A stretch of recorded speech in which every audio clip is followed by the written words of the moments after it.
Bom dia. Gostaria de estar compartilhando com vocês um pouquinho nesta manhã da palavra de Deus, onde fala sobre a parábola de um homem que era cego de nascença.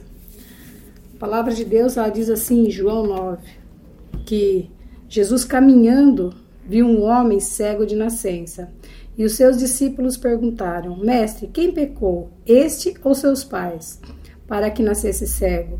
Respondeu-lhe Jesus: Ninguém, nem ele pecou, nem seus pais, mas foi para que se manifestassem nele a glória de Deus e as obras de Deus fossem conhecidas. Esse homem era cego de nascença. E entre uma grande multidão, Jesus enxergou ele ali no meio. Nós podemos trazer para os nossos dias de hoje que Jesus passeia em nosso meio e ele nos enxerga, cada um individual. Ele enxerga você no meio de muitas pessoas. Ele tem visto a sua luta, ele tem visto a sua cegueira, ele tem visto a sua dor, a sua enfermidade, a sua tristeza. E não pense você que em meio a tantas pessoas, numa grande multidão, ele vai passar por você e vai seguir em frente. Não, ele vai te enxergar. A única coisa que você precisa e que eu preciso é crer nele, crer que ele faz, que ele te enxerga, que ele jamais vai te virar as costas. Nós podemos ver que no passado, as pessoas que eram cegas, elas eram tratadas como lixo. Elas não aprendiam a ler, não aprendiam a escrever e por isso não valia nada. E dependia de caridade, de migalhas que um ou outro podiam dar. Hoje nós temos os cegos que têm o privilégio de aprender através do método Braille. Eles têm condições de trabalhar, de ter a sua vida normal. Nós vemos hoje que quantas e quantas pessoas passam para lá e para cá, diante de grande multidão. E às vezes a pessoa está ali no meio, precisando de um abraço, e ela está gritando ali dentro, ali no meio. Socorro, eu preciso de ajuda. Socorro, eu preciso de um abraço. Socorro, eu preciso de um ouvido, eu preciso de um ombro amigo. E nós passamos por essas pessoas cegas no meio, enfermas no meio dessa multidão e passamos batido. Porque essas pessoas não são nossos amigos, essas pessoas não são da nossa família. Mas infelizmente, até mesmo os das nossas famílias, muitas vezes pedem socorro, pedem um abraço, pedem que a gente olhe para eles e muitas vezes não olhamos. Hoje nós vivemos dessa forma, como esse cego. Esse cego, ele não conseguia ver, não conseguia aprender, não conseguia ler. Mas, na verdade, a palavra de Deus nos ensina aqui, Jesus nos ensina aqui, que esse cego, mesmo não enxergando, com a sua visão, a carnal, ele tinha uma visão, ele tinha um entendimento, que quando Jesus colocou o lodo, cuspiu naquele barro, naquela terra, e passou no olho dele, e Jesus ordenou que ele fosse se lavar, ele foi curado, porque ele creu na palavra de Deus. Ele creu que Jesus podia fazer algo na vida dele, poderia dar a ele a visão que ele nunca teve, pois ele era um cego de nascença. E ele foi, ele lavou, e a partir dali ele começou a enxergar. E em tão pouco tempo que esse homem começou a enxergar, ele começou a enxergar a podridão no meio dos religiosos. Coisa que os religiosos não conseguiam enxergar. Eles não estavam enxergando ali que o coração dele estava frio, estava amargo, crítico. Tanto é que quando eles olharam para esse cego de nascença, perguntaram a Jesus: por que ele é cego? Porque os pais pecaram ou porque ele pecou? E Jesus disse: nem os pais pecaram e nem ele pecou, não é uma maldição.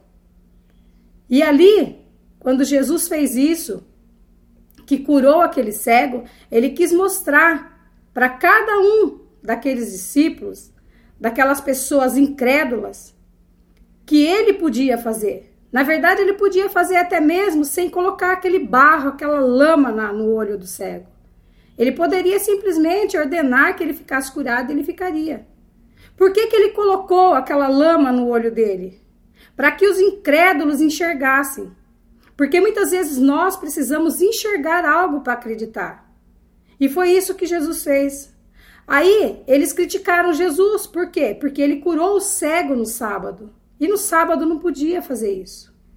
E Jesus mostrou para eles também que independente se podia ou não curar no sábado, como eles diziam, Jesus curou. Porque o coração deles era tão pecaminoso, o coração deles tinha um jugo tão pesado. Eles enxergavam aquilo que eles queriam. Agora, qual o pecado que eles disseram e colocaram em dúvida que Jesus não era um homem de Deus porque curou no sábado? Se a lei principal que ensinava ali é o amor e a misericórdia. Onde está o pecado de curar no sábado? Se nós estamos obedecendo a palavra de Deus, manifestando o nosso amor e a nossa misericórdia.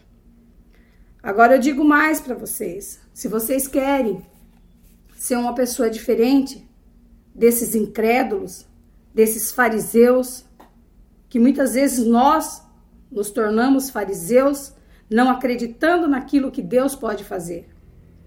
Mas a palavra de Deus aqui, ela nos ensina que Jesus, ele curou esse cego de nascença dessa maneira, assim como ele pode ordenar que fique curado e ficar curado sem precisar fazer nada.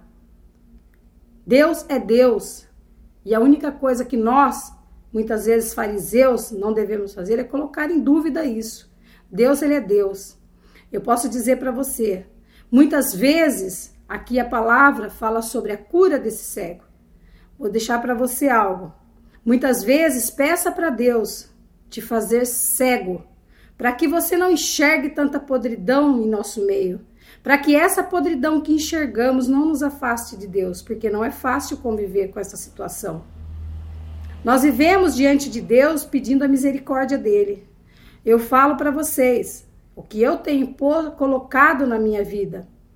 Muitas vezes eu peço a Deus, me faz cega e surda para não ver e não ouvir, porque como ser humano eu posso cair. Eu posso enxergar certas coisas e abalar a minha fé. E muitas vezes eu peço para Deus que me dê a visão, para que eu possa enxergar aquilo que realmente é e não aquilo que realmente eu vejo. Eu quero enxergar aquilo que é de Deus, aquilo que é verdadeiro. Eu quero olhar para as pessoas e não ter o jugo pesado, assim como eu não quero que tenha esse jugo pesado em relação à minha pessoa. Mensagem para você. Você quer ser feliz? Você quer ser como esse cego? Voltar a ver? Ou até mesmo começar a ver coisa que você nunca viu? Peça para Deus sabedoria, estratégia, discernimento, ousadia. Faça a obra de Deus. Enxergue o surdo, o mudo, o aleijado, o carente, em meio às multidões, independente se é seu parente ou não. Louve a Deus mesmo diante de situações que muitas vezes você é cego, você tem uma enfermidade, mas não é porque Deus está te castigando. É porque Ele quer manifestar a glória dele através de você. Ele quer mostrar para os incrédulos que quando Ele colocar a mão na sua vida, Ele te levanta a hora que Ele bem entender. E aqueles que não acreditam vão começar a crer. E muitas vezes os nossos problemas, as nossas lutas, a nossa enfermidade é para mostrar para os incrédulos que estão ao nosso derredor que Deus é Deus na nossa vida. Deus é Deus na sua vida. Tome posse agora. Levante a sua cabeça e enxergue esse problema que você está passando como algo maravilhoso que Deus vai fazer em meio à sua parentela, em meio aos seus amigos, ao seu trabalho. Deus vai realizar grandes planos, grandes projetos na sua vida. Deus abençoe grandiosamente a sua vida, o seu dia. Que Ele esteja presente com você. E tenha hoje como meditação João 9. Leia e medite. Veja o que Deus tem para você. A cura do cego de nascença. Deus abençoe e tenha um bom dia. Amém?